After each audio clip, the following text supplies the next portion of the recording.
नमस्कार, मी नम्रता वागळे. माझा विशेषमध्ये आपल्या सगळ्यांचं स्वागत. देशाच्या रिझर्व्ह बँकेचे गव्हर्नर रघुराम राजन यांचा कार्यकाळ येत्या सप्टेंबरमध्ये पूर्ण होतोय. 4 सप्टेंबरला तो पूर्ण होतोय. खरं तर त्यांच्या कार्यकाळ पूर्तीच्या काही महिने आधीच भाजपमधले एक वाचाळवीर म्हणून प्रसिद्ध असलेले सुब्रमण्यम स्वामी यांनी राजन यांचीच नव्हे तर आरबीआय गव्हर्नर या पदाचीही प्रतिमा मलिन होईल असं एक वक्तव्य केलं होतं. त्यांचा आरोप असा होता की रघुराम राजन हे भारतातली गुप्त माहिती बाहेरच्या संस्थांना पुरवतात. अर्थात रघुराम राजन यांच्यासारख्या प्रगल्भ व्यक्तीने त्या आरोपांकडे दुर्लक्ष केलं. राजन यांच्या हकालपट्टीची मागणी सुद्धा स्वामींनी केली, तरीही राजन गप्प राहिले. साहजिक या सर्व प्रकारामुळे ते दुखावले गेले असणारच. राजन यांनी खरं तर कोणती प्रतिक्रिया दिली नाही, मात्र आपण गव्हर्नर पदाची पुढची टर्म स्वीकारणार नाही असं त्यांनी एका मुलाखतीत जाहीर करून टाकलं. गव्हर्नर पदावरून दूर झाल्यामुळे रघुराम राजन यांचं काही बिघडणार नाहीये, कारण दुसऱ्या दिवसापासून ते शिकागो युनिव्हर्सिटीमध्ये शिकवायला सुरुवात करतील. मात्र भारतातल्या वाचाळवीरांच्या वल्गनांमुळे एक उत्तम अर्थतज्ञ आपण गमावलाय का, हा प्रश्न उभा राहतो. आणि त्याच अनुषंगानं रघुराम राजन हे का नकोयत या प्रश्नाचं उत्तर सुद्धा शोधावं लागणार आहे. हाच आहे आपला आजचा चर्चेचा विषय. त्यासाठी माझ्यासोबत असणार आहेत भाजपचे खासदार दिलीप गांधी, त्याचबरोबर काँग्रेसचे माजी खासदार आणि अर्थतज्ञ डॉक्टर भारचंद्र मुणगेकर आपल्यासोबत आहेत. माजी RBI board member Mukund Abhyankar या चर्चेमध्ये आपली मतं मांडणार आहेत. त्याचप्रमाणे बँक ऑफ महाराष्ट्र एम्प्लॉईज फेडरेशनचे महासचिव डॉक्टर देवीदास तुळजापूरकर हे देखील आपल्यासोबत आहेत. सुरुवातीला मला जायचंय दिलीप गांधी यांच्याकडे. दिलीप गांधी, सुब्रमण्यम स्वामींनी हे अशा पद्धतीचं वक्तव्य केलं आणि भाजपमधल्या कोणीही त्यावरती प्रतिक्रिया दिलेली नव्हती. राजन हे प्रतिक्रिया देणार नाहीत ती अपेक्षाच करत नाही, पण मात्र आरबीआय गव्हर्नर इतक्या उच्च पदावरच्या व्यक्तीवरती ते अशी वल्गना करत होते. का भाजपमधल्या एकाही व्यक्तीने त्यावर प्रतिक्रिया दिली नाही? म्हणजे भाजपचा मुका पाठिंबाच होता का स्वामींना? नाही, एक असं आहे की नम्रताजी नमस्कार, तुम्ही या चर्चेत मला सहभागी केला आहे, मी त्याबद्दल तुम्हाला धन्यवाद देतो. दुसरं असं की आरबीआय गव्हर्नर म्हणून रघुराजन यांनी अतिशय चांगलं काम केलं. चांगल्या पद्धतीनं असं आहे, प्रत्येकाला संधी मिळते आणि त्या संधीमध्ये त्यांना काम करण्याची एक ऑपॉर्च्युनिटी म्हणा त्याला, की चांगली संधी त्यांना मिळाली आणि त्याच्यातनं त्यांनी चांगलं काम केलं. आता आरबीआयची स्थापना होऊन 1935 सालापासून आरबीआयची स्थापना झाली. आतापर्यंत 57 लोकांनी त्याच्यामध्ये आरबीआयचं गव्हर्नर म्हणून काम केलं आहे.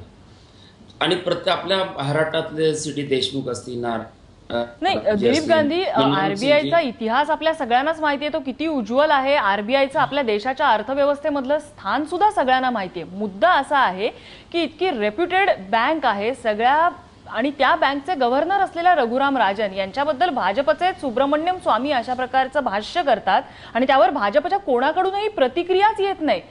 सुब्रमण्यम स्वामी यांना रोखलं जात नाही किंवा त्यांना पाठिंबाही दिला जात नाही. नेमकी भूमिका काय आहे भाजपची? आता एक असं की मी भारतीय जनता पार्टीचा एक काही प्रवक्ता नाही किंवा मी एक लोकप्रतिनिधी आहे, खासदार आहे. तुम्ही मला बोलवलं म्हणून मी पक्षाच्या वतीनं प्रवक्ता म्हणून मी काही बोलू शकत नाही. तर एक असं की तुम्ही मला जो प्रश्न विचारलाय, आता लोकशाहीमध्ये, जनतंत्रामध्ये प्रत्येकाचा एक वेगवेगळा अधिकार आहे आणि कोणी काय बोलायचं काय नाही हा त्याचा व्यक्तिगत अधिकार आहे. त्याच्यामुळे मी त्याच्यावर काही प्रतिक्रिया व्यक्त करू शकणार नाही. परंतु मी एवढं नक्कीच म्हणेल की एक असं की शेवटी असं की मी पण एका बँकेचा चेअरमन आहे. त्यामुळे आता मिळालेल्या प्रत्येक संधीमधून हे वित्तीय धोरण ठरवणं हा एक महत्वाचा विषय असतो आणि त्या धोरणाला अनुसरून प्रत्येकानं आतापर्यंतच्या या देशाच्या प्रगतीमध्ये रिझर्व्ह बँकेचा मोठा वाटा राहिला. पत धोरण त्याच्यामुळे चांगलं ठरलं आणि आता वेगवेगळ्या पद्धतीनं जसं आपले पंतप्रधान माननीय माजी पंतप्रधान मनमोहन सिंगजी हे पण या आरबीआयचे गव्हर्नर म्हणून राहून गेलेले आहेत.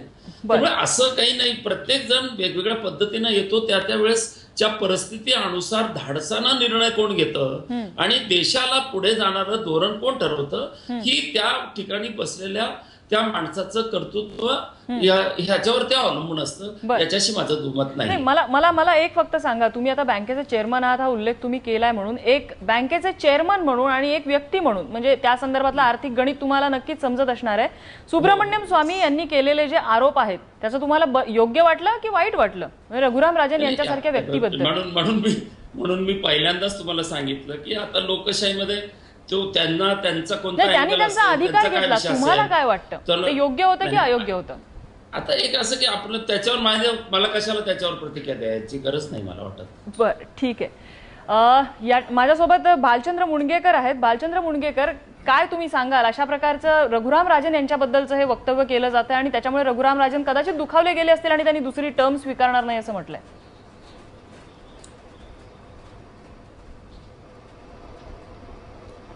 नाही, हा प्रश्न फक्त नम्रता रघुराम राजन ह्या व्यक्तीचा प्रश्न नाही आहे.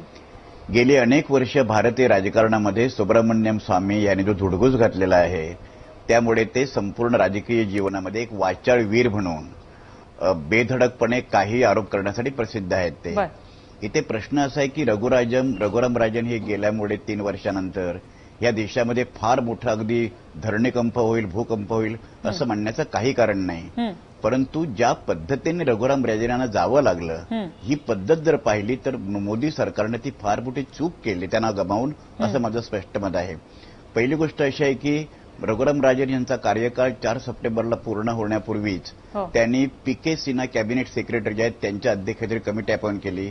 ह्याचा अर्थ असा ती कमिटी रघुराम राजन यांना कंटिन्यू करेल किंवा न करेल इथपर्यंत थांबण्यासाठी रघुराम राजन सारखे लोक ज्यांनी दिल्ली IIT मधून इंजिनिअरिंग केलं आणि मॅसेच्युसेट्स इन्स्टिट्यूट ऑफ टेक्नॉलॉजीमधून PhD केली, जिथे सॅम्युएल्सन यांनी शिकवलं, ते का राजकारणातून ब्युरोक्रेसीमधून वाटेल पदाला चिकटण्यासाठी म्हणून तसे रघुराम राजन नाहीत. त्यांचा स्वाभिमान डेफिनेटली दुखावलं गेलेला आहे. दुसरी गोष्ट अशी की अशा प्रकारची कमिटी पहिल्यांदाच अपॉइंट करण्यात आली. याची मगाशी ते गांधी साहेब असं म्हणाले की ते 97वे गव्हर्नर, ते 23वे गव्हर्नर आणि सगळ्यात यंगेस्ट गव्हर्नर 49व्या वर्षी ते गव्हर्नर झाले आणि त्यांचं आता 53 वर्ष त्यांचं वय सुरू आहे. प्रश्न आहे रघुराम राजन हे 3 वर्षानंतर त्यांना जावं लागतंय, ते आणखी 2 वर्ष राहिले असते. त्यांनी आता ज्या रघुराम राजनला मगाशी तुम्ही जो प्रश्न उपस्थित केलात, भाजपची ह्याला पूर्णपणे रघुराम राजन यांना देण्यासाठी संमती होती. याचं कारण असं जेटलीने सुद्धा त्याच्यामध्ये कुठल्या प्रकारचा हस्तक्षेप केलेला नाही. जेटलींचं म्हणणं असं आहे की त्यांनी खूप चांगलं काम केलं, त्यांना 2 वर्ष एक्सटेन्शन का नाही दिलं. गेल्या 17 वर्षामध्ये रघुराम राजन एकमेव गव्हर्नर आहेत की त्यांना 2 वर्षाचे एक्सटेन्शन मिळालेलं नाही. 2013 सप्टेंबरमधून आता उद्याच्या सप्टेंबरपर्यंत 3 वर्षाच्या काळामध्ये अर्थव्यवस्थेमध्ये रिझर्व्ह बँकेने गव्हर्नर या नात्याने रघुराम राजन फार मोठं योगदान दिलेलं आहे. आता परत चर्चा काय सुरू केली की गेल्या 3 वर्षांच्या काही चांगल्या गोष्टी झाल्या त्या मोदींच्यामुळे झाल्या आणि ते काय त्याचा रघुराम राजनशी काही संबंध नाही. रघुराम राजन हे असल्या फालतू गोष्टींचं श्रेय घेण्यासारखा माणूस नाही. त्यांनी गव्हर्नर म्हणून स्वतःचं योग्य काम केलं. आणि एक मुद्दा स्पष्ट करतो माझ्या या पहिल्या प्रतिपादनामध्ये, रघुराम राजन जाण्याचं वाईट यासाठी वाटतं की एक अव्वल दर्जाचा अर्थतज्ञ प्लॅनिंग कमिशनमध्ये ते सहज आमची चर्चा होत असे. 2007 मध्ये त्यांची माझी पहिल्यांदा ओळख झाली आणि मॉन्टेक सिंग अहलुवालिया असताना त्यांचं सातत्याने येणं होतं आणि ते आम्हाला प्रेझेंटेशन करत. त्यांचा अजेंडा जो त्यांचा होता बँकिंग सिस्टीम दुरुस्त करणं. भारतामध्ये जो क्रोनी कॅपिटलिझम आहे, भारतामध्ये जवळजवळ 4 लाख कोटी रुपयांचे जे NPA म्हणजे बुडीत कर्ज जे आहे आणि तेवढ्याच रकमेचं स्ट्रेस ऍसेट आहेत ते दुरुस्त करणं, एक शिस्तबद्धता आणणं. इथले राजकारणी, इथले मोठे मोठे भांडवलदार आणि इथल्या बँकांचे मोठे मोठे अधिकारी यांच्यामधली जी एक प्रकारची नेक्सस तोडण्यावरती त्यांचा नक्कीच भर होता आणि कदाचित हे हितसंबंध दुखावल्यामुळे कुठेतरी राजकारणी सुद्धा दुखावले जात असणार आहेत आणि त्यामुळेच भाजपचा हा मूक पाठिंबा कुठेतरी तुम्ही जसं म्हणताय त्यामध्ये कदाचित तथ्य असू शकतं. आपल्याला ही चर्चा आणखी पुढच्या मुद्द्यांवरती न्यायची, मात्र एका ब्रेकची वेळ झालेली आहे. छोटासा ब्रेक, लगेचच परत येतोय.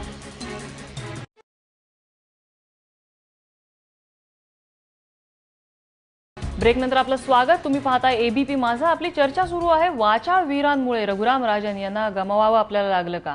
आपल्यासोबत मुकुंद अभ्यंकर आहेत जे रिझर्व्ह बँकेचे माजी बोर्ड मेंबर आहेत. मुकुंद अभ्यंकर, RBI गव्हर्नर सारख्या पदावरती अशा प्रकारचे आरोप ज्या वेळेला होतात खरोखरच दुखावले गेले असतील राजन, त्यामुळेच त्यांनी दुसरी टर्म घ्यायला नकार दिलेला असं वाटतं.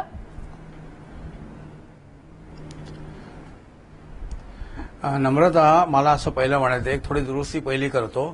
मी रिझर्व्ह बँकेचा माजी बोर्ड मेंबर नाहीये, पण मी गेली 20 वर्ष रिझर्व्ह बँकेच्या अनेक गव्हर्नरच्या बरोबर वेगवेगळ्या महत्वाच्या कमिटीवर काम केलेलं आहे. त्यामुळे विमल जालनपासून YV रेड्डींपासून अनेक गव्हर्नरचे कारकीर्द मी बघितली आणि त्यापूर्वी अर्थशास्त्राचे विद्यार्थी म्हणून CD देशमुखांपासून मी बघितलेलं आहे. तुमचं ह्याचं टायटल जे आहे की वाचाळ वीरांमुळे गमावलं असं मला वाटत नाही, कारण वाचाळ हे निमित्त मात्र होते. Call a dog mad and shoot him अशी ती पद्धत असते. त्या पद्धतीने शासनाला गव्हर्नर नको होते, गव्हर्नर नको होते कारण त्यांच्या मनाप्रमाणे वागत नव्हते. या तांत्रिकदृष्ट्या असं आहे की reserve bank of India act हा वेगळा आहे आणि त्याप्रमाणे रिझर्व्ह बँकेच्या गव्हर्नरने जसं वागायचं त्या अधिकार त्याला दिलेले असतात. बँकिंग रेग्युलेशन ऍक्ट हा वेगळा आहे. तर बँकिंग रेग्युलेशन ऍक्ट हे फायनान्स डिपार्टमेंट म्हणजे गव्हर्नमेंट ऑफ इंडिया त्याच्यावर नियंत्रण असतं आणि रिझर्व्ह बँक ऍक्ट हा त्याचा सबऑर्डिनेट नाही. त्याच्यामुळे प्रत्येक गव्हर्नरचं आतापर्यंत असं फायनान्स डिपार्टमेंटशी भांडण झालेलं आहे आणि ज्यावेळी फायनान्स सेक्रेटरी किंवा फायनान्स मिनिस्टर रिझर्व्ह बँकेच्या गव्हर्नरांना किंवा त्यांच्या पॉलिसीला डॉमिनेट करायचा प्रयत्न करतो त्यावेळी हे आजपर्यंत गेली 20 वर्षात अनेक वेळा डिस्प्यूट झालेले आहेत. फक्त हा स्वाभिमानी मनुष्य असल्यामुळे हिंड कळली. त्याला जेव्हा हिंड कळली की आपल्याला अटॅक सुरू झालेला आहे तेव्हा ते वाचाळवीरांमुळे जाण्यासारखे इतके लेचेपेचे नव्हते. फक्त त्यांना सिग्नल मिळाला की आपल्याला कंटिन्युएशन मिळणार आहे का नाही आणि म्हणून त्यांनी नाही म्हणण्यापेक्षा स्वाभिमानाने स्वतः निघून जाणं असं आर्य चाणक्यासारखं जसं आपली गोष्टीत वाचतो त्या पद्धतीने ते निघून गेले असं मला वाटतं. आणि म्हणून आतापर्यंत हा इतिहास असाच आहे की फायनान्स डिपार्टमेंट त्यांना कंट्रोल करायचा प्रयत्न करतं. रिझर्व्ह बँकेचा स्वाभिमानी गव्हर्नर ऐकत नाही आणि शेवटला एकच सांगतो काही दिवसापूर्वी रिझर्व्ह बँकेची पॉलिसी आतापर्यंत मॉनिटरी पॉलिसी हा एकटा गव्हर्नर ठरवत असे मुणगेकर साहेबांना माहिती आहे. परंतु आता 6 लोकांची कमिटी करायची त्यात 4 लोक शासन नियुक्त करायचे म्हणजे रिझर्व्ह बँकेच्या गव्हर्नरचं घसा बंद करायचा त्याच्या घशात मोळा कोंबायचा आणि पॉलिसी ठरवण्यावर शासनाचं नियंत्रण 100% आणायचं या पद्धतीचं हे जे चाललेलं आहे त्याकरता वैतागून त्यांनी सोडला. आणि शेवटला एकच वाक्य सांगतो की मगाशी मुणगेकर साहेब म्हणले की बा एक गव्हर्नर गेले म्हणून काय मोठा भूकंप होणार नाहीये. मलाही माहिती आहे. पंडित नेहरू नंतर कोण हा प्रश्न त्यावेळी लोक विचारत होते. त्यानंतर 60 वर्ष भारताचा पंतप्रधान कोणी ना कोणी होतच आहे. परंतु इतका चांगला गव्हर्नर गेल्यामुळे जे आर्थिक आता मोठा धक्का बसणार आहे ते पुन्हा सावरायला कोण येणार आणि कोण आला असा होयबा जर एखादा आला तर काय होणार हे आमच्यासारख्या बाहेरच्या लोकांपुढे मोठा प्रश्न निर्माण आहे. नाही साहजिक आहे. तुमच्या मनामध्ये जो काही प्रश्न पडलेला आहे तो अगदी साहजिक आहे. एखादा होयबा जर तिथे आला आणि सरकार ज्याप्रमाणे निर्णय घेऊ इच्छित आहे तशा सरकारच्या इशाऱ्यावरती जर चालणारा व्यक्ती तिथे आला तर काय हा देखील एक प्रश्न आहे. कारण रिझर्व्ह बँकेचं काम असतं तो बॅलन्स साधण्याचं. आपल्यासोबत डॉक्टर देविदास तुळजापूरकर आहेत. देविदास तुळजापूरकर, एक मुद्दा असा आहे की तुम्ही स्वतः एम्प्लॉईज फेडरेशनचे महासचिव आहात. तर बँकेच्या दृष्टीने एम्प्लॉईजच्या दृष्टीने एकूणच रघुराम राजन घेत असलेले जे निर्णय होते ते निर्णय योग्य वाटतात तुम्हाला की त्याचा काही त्रास होत होता?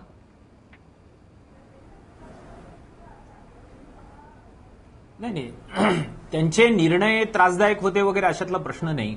मला यातला एक मोठा प्रश्न जो आहे तो प्रश्न या निमित्ताने उपस्थित करायचा आहे की रिझर्व्ह बँकेचं स्वातंत्र्य ऑटोनॉमी याच्याबद्दल आपण रिस्पेक्ट दाखवणार का नाही दाखवणार. कारण तुम्हाला आठवत असेल 2008 साली जेव्हा जागतिक ग्लोबल फायनान्शियल क्रायसिस झाला त्यावेळचे गव्हर्नर YV रेड्डी यांनी सरकारशी याच पद्धतीने मतभेद स्पष्ट केले आणि शेवटपर्यंत त्यांनी सरकार पुढे नमतं घेतलं नाही म्हणून 2008च्या ग्लोबल फायनान्शियल क्रायसिसमध्ये भारत वाचू शकला.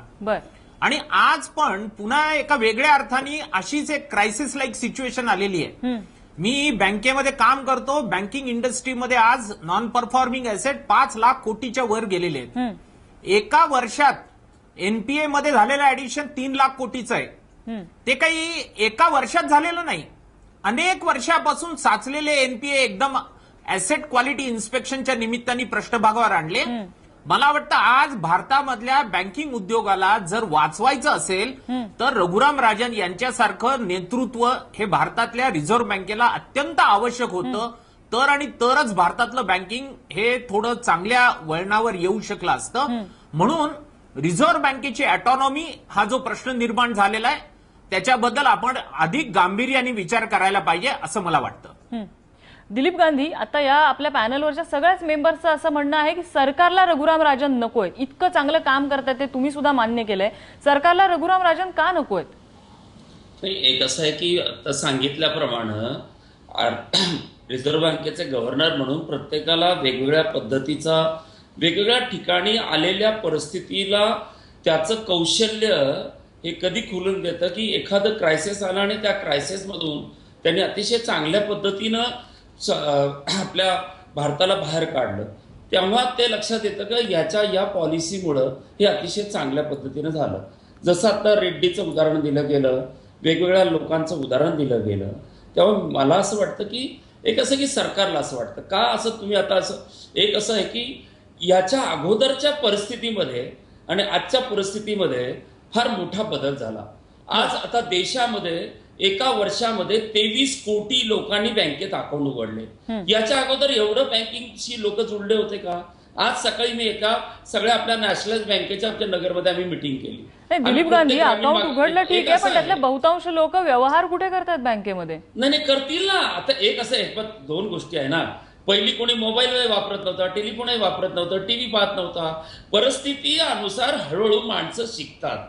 बँकिंग आपण आपल्या देशातल्या आणि आणखीन एक महत्वाचा मुद्दा आहे की व्यवहार करायला त्यांच्या हातात पैसा पाहिजे ना. जी महत्वाची गोष्ट आहे महागाई, त्या महागाईचा फटका जो आज या नागरिकांना बसतोय, विशेषतः समाजातल्या निम्न स्तरातल्या, आर्थिकदृष्ट्या निम्न स्तरातल्या व्यक्तींना बसतोय, त्या महागाईला कुठेतरी बॅलन्स करण्याचं काम हे रिझर्व्ह बँकेच्या हातामध्ये होतं. आणि अत्यंत म्हणजे तलवारीच्या धारेवरती असलेली सिच्युएशन आहे खरं तर आपल्या अर्थव्यवस्थेची. तिचा बॅलन्स करायचं काम रघुराम राजन करत होते. येस, बरोबर आहे ना. म्हणून अशी परिस्थिती आत्ताच आली असं नाहीये. याच्या अगोदरही आपल्या देशामध्ये अशा वेळेस वेगवेगळ्या परिस्थिती निर्माण झाल्या आणि त्या पण त्याच्यामुळे तुम्ही म्हणताय त्याची क्रायसिस सिच्युएशनच असायची गरज नाहीये. त्यांचं कौशल्य तलवारीच्या धारेवरून चालताना सुद्धा आपल्याला दिसून येत आहे. एक म्हणूनच काय म्हणतो, माझं म्हणणं असं आहे की आपल्या देशातली एकंदरीत लोकसंख्या, एकंदरीत बँकिंगचं वाढतं कार्यक्षेत्र, एकंदरीत लोकांची त्याच्यातली इन्व्हॉल्वमेंट, वेगवेगळ्या लोकांना बँकेत सामावून घेणं. अरे शेतमजुरी करणाऱ्याला आणि जुने भांडे करणाऱ्या मोलकरींना पण बँकेत सामावून घेणं, या सगळ्या काही पॉलिसीज आपण आणतो आहोत. नाही, बिलकुल बिलकुल. माझं म्हणणं तेच आहे की नरेंद्र मोदींनी हे खूप चांगलं काम केलेलं आहे. आपल्या पंतप्रधानांनी खूप चांगलं काम केलेलं आहे की जास्तीत जास्त लोकांना बँकांचा ऍक्सेस दिलेला आहे. पण रघुराम राजन हेच त्या बँकेचा जो बट्ट्याबोळ झालेला कारभार आहे तो कुठेतरी सुधारत होते, जेणेकरून ही नव्याने जी लोक येत आहेत त्यांना तोटा सहन करावा लागणार नाही, त्यांच्यासाठी व्यवहार सुरळीत होईल. तरीही त्यांची गच्छंती का? तरीही सरकारला का नकोय रघुराम राजन? म्हणजे सरकारने पुढे येऊन एकदाही त्यांची समजूत घालण्याचा प्रयत्न केलाय किंवा त्यांच्याबद्दल चांगलं बोलायचा प्रयत्न केलाय किंवा सुब्रमण्यम स्वामी चूक आहे तसं म्हणायचा प्रयत्न केलाय, असं कुठेच दिसलं नाही. आता एक असं की आता हे फायनान्स मिनिस्टर, पंतप्रधान महोदय, या सगळ्या एक असं की नरेंद्रभाई मोदी यांच्या नेतृत्वाखाली एकंदरीत देशाला जी गतिमान अर्थव्यवस्था निर्माण करण्याचं आमचे फायनान्स मिनिस्टर अरुण जेटलीजी यांच्या माध्यमातून आता बघा तुम्ही 2 वर्षात 3 बजेट मांडले गेले वेगवेगळ्या पद्धतीनं. याच्या अगोदर मनमोहन सिंग स्वतः आता प्रत्येकाला मिळालेल्या संधीतून कसं चांगल्या पद्धतीनं, शेवटी आम्ही आमच्या देशातली मानसिकता काय आहे, कशा पद्धतीनं देशाला पुढे नेलं पाहिजे, शेवटी हे सगळं आर्थिक क्षेत्राशी निगडित आहे. याच्याशी माझं दुमत नाही. आर्थिक क्षेत्र जितकं सक्षम असेल तितकं आम्ही आमच्या देशातल्या जनतेला चांगल्या पद्धतीच्या सगळ्या हे विषय करू शकू असं मला वाटतं.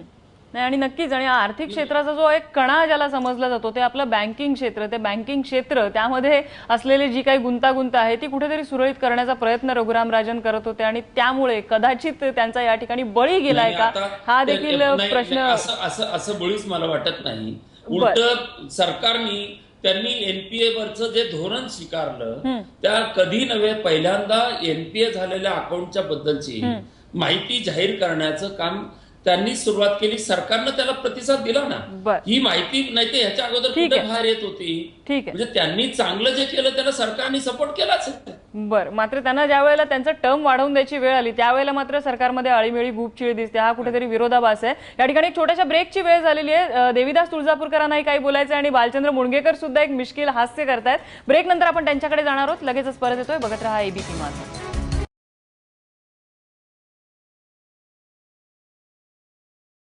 ब्रेक नंतर आपलं स्वागत. आपण पाहताय माझा विशेष. वाचाळ वीरांमुळे रघुराम राजन यांना आपण गमावले का, हा आपला आजचा विषय आहे. ब्रेक पूर्वी डॉक्टर देवीदास तुळजापूरकर यांना काही मुद्दा मांडायचा होता. तुळजापूरकर विकासाबद्दल बोलत होते. मी एका गोष्टीकडे त्यांचं लक्ष वेधू इच्छितो की 19 सार्वजनिक क्षेत्रातल्या बँकांनी वर्षभरात एकूण जे कर्ज व्यवहार केले त्यात मागच्या वर्षीच्या मानाने वजा 1.68% घट झालेली आहे. हे कशाचं द्योतक आहे? जर जीडीपी 7.5% वाढला, इकडे आपण म्हणतो की 10 लाख कोटी रुपये शेतकऱ्यांना कर्ज वाटली, 40,000 कोटी रुपये मुद्रामध्ये वाटले, तर याचं रिफ्लेक्शन कुठेतरी बँकिंगमध्ये यायला पाहिजे. मुद्रा ज्यांनी जनधनचं खातं उघडलं त्या प्रत्येक खातेदाराला 6 महिन्यानंतर किमान 5,000 रुपये ओव्हरड्राफ्ट दिल्या जाईल असं सांगितलं होतं. त्याचा गुणाकार केला तर काही 1,000 कोटी रुपये ऍड होतात. अहो, दरवर्षी काहीही केलं नाही तरी पण व्याजाचं ऍडिशन केलं तर 10% कर्ज वाटप वाढायला पाहिजे. इथे तर कर्जात घट झालेली आहे. मला वाटतं या सरकारचे जे दावे आहेत ग्रोथ बद्दलचे, विकासाबद्दलचे, ते कुठेतरी तपासून बघण्याची आवश्यकता आहे. ते किती खरे किती खोटे आणि प्रिसाइसली आज या टप्प्यावर रिझर्व्ह बँकेचे जे गव्हर्नर होते त्या सरकारच्या कुठल्याही भूमिकेत री ओढत नव्हते. आणि मग पुन्हा इथं मुद्दा येतो की दुमत यापूर्वी होतं, आजही होतं, पण आजचं सरकार कुठेतरी इंटॉलरंट झालेलं आहे. ते कुठलाही विरोध किंवा त्यांच्या एखाद्या मताशी असहमती दाखवली तर ती स्वीकारायला तयार नाही. त्यातून या रघुराम राजन यांचा बळी गेलाय हे स्पष्ट होतं. मुकुंद अभ्यंकर,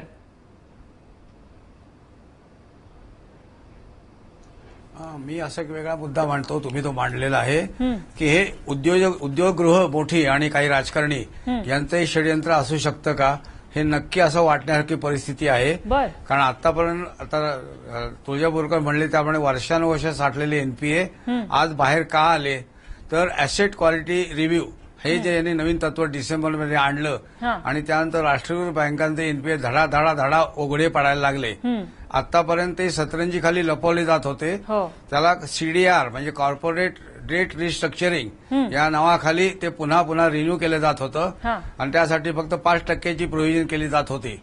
रघुराम राजनने डिसेंबरमध्ये केल्यानंतर सप्टेंबरपर्यंत सगळ्या बँकांचे चांगले बॅलन्स शीट एका 3 महिन्यात एकदम त्यांचं वस्त्रहरण झालं आणि म्हणून धडाधडा ग्रॉस एनपीए 12%च्या पुढे 15%च्या पुढे राष्ट्रीयकृत बँकांचे जायला लागले. आणि राष्ट्रीयकृत बँकांना आता मुनगेकर साहेब आमचे माजी खासदार काँग्रेसचे आहेत, दिलीप गांधी आजचे खासदार आहेत, पण मागच्या गव्हर्नमेंटने आजच्या गव्हर्नमेंटने आतापर्यंत रिझर्व्ह बँकेला कधीच जुमानलं नाही असं माझं स्वतःचं म्हणणं आहे त्याबद्दल. आणि रिझर्व्ह बँकेने आपल्या पंजाखाली जायला पाहिजे. चिदंबरम तर म्हणायचे या आमच्या बँका आहेत, म्हणजे राष्ट्रीयकृत बँका आमच्या मालकीच्या आहेत, आम्ही वाटेल ते करू. आम्ही त्यांना प्रश्न विचारायचो वाटेल ते करू म्हणजे काय, तुम्ही आता जे 75,000 कोटी तुम्ही रिकॅपिटलाइज पुन्हा करणार आहात हे पैसे कोणाचे, टॅक्स डॉलर ज्याला अमेरिकेत म्हणलं जातं तसं जनतेने दिलेल्या टॅक्समधनं हे पैसे तुम्ही बँकांना देत आहे सबसिडी म्हणून, तेव्हा ते तुमच्या खिशातले पैसे तुम्ही द्या, आम्ही काही बोलणार नाही. पण जनतेच्या टॅक्सचे पैसे 1.25 लाख कोटी रुपये या पुढल्या वर्षीपर्यंत द्यायला लागणार आहेत रिकॅपिटलाइज करण्याकरता. आणि म्हणून याला सरकारची त्यातली मालकी ही 51% खाली आणा हे आणि 2-3 वर्ष आम्ही सांगतोय, पण ते दोन्ही सरकारने ऐकलं नाही, काँग्रेस सरकारने ऐकलं नाही, आजचं सरकार ऐकेल असं मला वाटत नाही. त्याच्यामुळे मला शेवटला मुद्दा मला सांगायचा आहे, तो मुणगेकर साहेबांनी ऑलरेडी सांगितलाय. आतापर्यंत 17 वर्षापर्यंत प्रत्येक गव्हर्नरला 2 वर्ष वाढीव मिळून 5 वर्ष मिळत गेली. हे असे काय यांनी मोठं पाप केलं होतं की यांना 2 वर्ष सुद्धा मिळू शकली नाही आणि यांच्याबद्दल मग व्हिसा रिन्युअल करता हे पुन्हा अमेरिकेला जातात, अशा थोडे घाणेरडे आरोप केले गेले. याचं आम्हाला फार वाईट वाटतं. मुणगेकर, यामध्ये आता अभ्यंकरांनी जो मुद्दा मांडला की रुपयाची परिस्थिती सावरणं, मुद्दा पूर्ण करा तुमचा अभ्यंकर. आंतरराष्ट्रीय परिस्थितीमध्ये आता 100 वर्षापूर्वी इकॉनॉमी राहिलेली नाही. रिझर्व्ह बँक 100 वर्षापूर्वी होती तसं राहिलेलं नाही. जागतिक राजकारणावर भारतीय अर्थकारण अवलंबून आहे. आणि म्हणून जेव्हा अमेरिकेत धडाधड बँका कोसळल्या तेव्हा आपल्या बँका का कोसळल्या नाहीत, तर रिझर्व्ह बँकेच्या गव्हर्नरांची पॉलिसी इतकी मजबूत होती म्हणून भारतीय अर्थव्यवस्था कायम राहिली. ओपनली मान्य करायलाच पाहिजे. आणि म्हणून रुपया जो इतका वीक होता तो रुपया स्ट्रॉंग करण्याचं फार मोठं काम हे रघुराम राजननी केलेलं आहे. आणि म्हणून त्यांच्यासारखा जागतिक परिस्थितीचा बरोबर जाण असणारा अर्थतज्ञ हा पुन्हा येईल का नाही याची आम्हाला थोडी अँझायटी आहे, एवढंच फक्त मला म्हणायचं आहे. डॉक्टर मुणगेकर, यामध्ये अभ्यंकरांनी जो मुद्दा नमूद केला तो म्हणजे राजकीय आणि बिझनेस लॉबी यांचा जो नेक्सस आहे आणि त्या नेक्सस मध्ये आज रघुराम राजन यांचा बळी जातोय असं दिसतंय. रघुराम राजन हे जेटलीनं जुमानत नव्हते त्यामुळे ही वेळ आली असं वाटतं?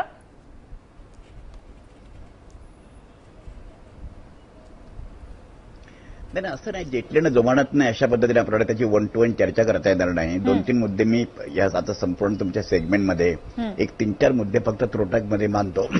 एक तर मुद्दा असा आहे की नुसतं सुब्रमण्यम स्वामी नुसते वाचाळवीर त्यांनी केलं म्हणून ते गेले नाहीत. त्यांनी सांगितलं असं की गुप्त माहिती दिली, हा त्यांचा एकंदर कॅरेक्टर असॅसिनेशन, हे त्यांचं चारित्र्य हनन होतं. नुसती टीका केली ती गोष्ट वेगळी. दुसरा मुद्दा असं ते म्हणाले सॅक रघुराम राजन. रघुराम राजन काढा असं देखील नाही, सॅक म्हणून त्यांची हकालपट्टी करा. तिसरा मुद्दा असा आहे, रिझर्व्ह बँक ऑफ इंडियाची जी अनेक उद्दिष्ट असतात सेंट्रल बँक, त्याची 2 उद्दिष्ट म्हणजे एक आर्थिक वृद्धी साध्य करणं आणि दुसरी महागाई कमी करणं. या 2 गोष्टींच्या मध्ये रघुराम राजन यांनी गेल्या 3 वर्षामध्ये सातत्याने, जसं तुम्ही म्हणालात तसं 1% आर्थिक प्रगतीचा वेग जरी कमी झाला तरी महागाईमुळे सामान्य माणसं भरडतात. म्हणून दोघांमध्ये त्यांनी बॅलन्स करण्याचा प्रयत्न केला आणि महागाई कमी करण्यावर त्याने जास्त भर दिला. चौथा मुद्दा ह्याच्यामध्ये असा की जेटली आणि ह्याची चर्चा म्हणजे राज्यसभेत देखील चर्चा झाली. जेटली आणि रघुराम राजन यांचा सातत्याने जो विवादाचा मुद्दा होता तो रेट ऑफ इंटरेस्ट कमी तुम्ही करा म्हणून. राजन यांचं असं म्हणणं होतं की रेट ऑफ इंटरेस्ट कमी केल्यानंतर महागाई वाढेल. आता जी बातम्या ज्या आलेल्या आहेत त्याच्यामध्ये एप्रिल आणि आता जूनचा पहिला आठवडा ह्याच्यामध्ये 100, 150% सर्वसामान्य जीवनावश्यक वस्तूंच्या किमती वाढलेल्या आहेत. 5वा मुद्दा ह्याच्यामध्ये असा आहे की फक्त मी तर ह्यांची चर्चा करतच नाही कोणाची, तुमचे सुब्रमण्यम स्वामीला मी खिसगिंतीत देखील मानत नाही या चर्चेमध्ये. पण येस गुरुमूर्ती त्यांचे भारतीय जनता पक्षातील संघ परिवाराचे जे तत्ववेत्ते आहेत चेन्नईमधून, त्यांना याचा फार आनंद झाला. पण मगाशी दिलीप गांधी आमचे मित्र बोलतायत ते तुमच्या एकाही प्रश्नाचं समाधानकारक उत्तर देऊ शकले नाही. याचं एक कारण असं आहे, भारतीय जनता पक्ष सोडून या देशातल्या प्रत्येक माणसाला, प्रत्येक व्यक्तीला, इन्क्लुडिंग सगळे मोठे मोठे चांगले एनलाइटन इंडस्ट्रियलिस्ट जे आहेत त्या सगळ्या लोकांना रघुराम राजन हे एक अत्यंत प्रतितीय सर्जन, ऑपरेशन पूर्ण होण्यापूर्वी निघून गेला, surgeon leave the theatre before operation is done, अशा प्रकारे लोकांना वाईट वाटतंय. रघुराम राजन अशा तऱ्हेने जाणं त्यांना मिळालं असतं की नाही वेगळा मुद्दा, पण रघुराम राजनचं ह्युमिलिएशन करण्यात आलं, रघुराम राजनचा अपमान करण्यात आला, रघुराम राजनचं चारित्र्य हनन करण्यात आलं. आणि मगापासून जे गांधी बोलतात त्याचं एकही उत्तर देऊ शकले नाहीत. आज देशामध्ये रघुराम राजन यांच्यासारख्या तज्ज्ञ माणसाची अत्यंत आवश्यकता होती. त्याने बँकिंग सिस्टीम दुरुस्त करायची होती, त्यातलं नेक्सस त्यांना मोडायचं होतं. रिझर्व्ह बँकेवरची जी स्वायत्तता आहे पहिल्यापासून, रिझर्व्ह बँक ऑफ इंडिया म्हणजे जिल्हा परिषद नव्हे, रिझर्व्ह बँक इंडिया ग्रामपंचायत नव्हे, तिला स्वतंत्र अस्तित्व आहे, ते त्यांना जोपासायचं होतं. आणि या सगळ्या परिस्थितीमध्ये भारतीय अर्थव्यवस्थेमध्ये जे सरकारचं धोरण आहे त्या सरकारचं धोरणच पुढे घेऊन अर्थव्यवस्था ही 8-10% त्यांना घेऊन द्यायची होती. आता साधारणपणे $1,500 जे दरडोई वार्षिक उत्पन्न आहे ते $7,000 ते $8,000 पर्यंत त्यांना घेऊन जायचं होतं. अशा वेळेला रघुराम राजन यांना 2 वर्षाची मुदतवाढ अत्यंत स्वाभिमानपूर्वक न देता त्यांना जायला भाग पाडणं ही मोदी सरकारने केलेली प्रचंड मोठी घोडचूक आहे असं माझं म्हणणं आहे. नक्कीच. चर्चेच्या अंती एवढंच सांगावंसं वाटतं की सेन्सॉर बोर्डावरती चीफ असतील किंवा पुण्याच्या FTI मधला इश्यू असेल, प्रत्येक गोष्टीमध्ये भाजपला स्वतःचा माणूस त्या ठिकाणी हवाय का हा प्रश्न आता पुन्हा एकदा विचारला जाईल. कारण रघुराम राजन यांनी घेतलेली भूमिका आणि त्या भूमिकेला कारणीभूत असलेली सरकारची पॉलिसी. नक्की तू म्हणतेस तुम्ही नक्कीच बोला, तुमचा मुद्दा पूर्ण करा मुनगेकर. हॅलो.